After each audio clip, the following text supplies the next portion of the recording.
Welcome to the Nita Show. I'm so excited to have you here with us today. In today's episode, we're going to dive into the fascinating world of shapes. So, get ready to stretch those imagination muscles and let's start learning about shapes together.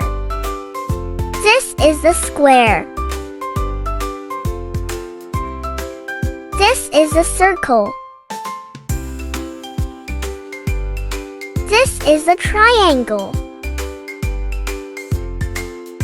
This is a rectangle. This is an oval. This is a heart.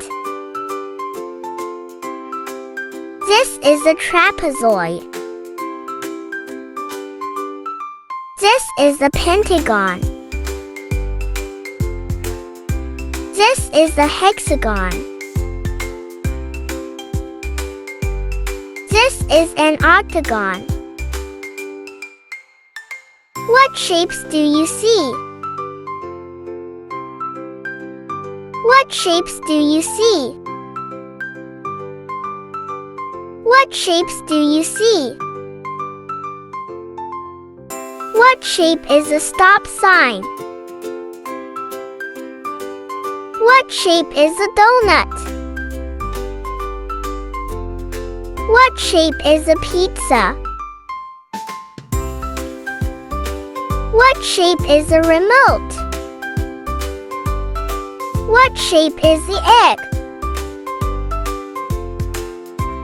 What shape is a stamp? What was your favorite shape? Comment below. Don't forget to like, share, and subscribe for more exciting adventures. See you next time. If you enjoyed the episode, don't forget to give us a thumbs up and hit that subscribe button so you never miss out on the fun. And hey, feel free to share your favorite riddles or any new ones you come up with in the comments below. I'd love to hear them.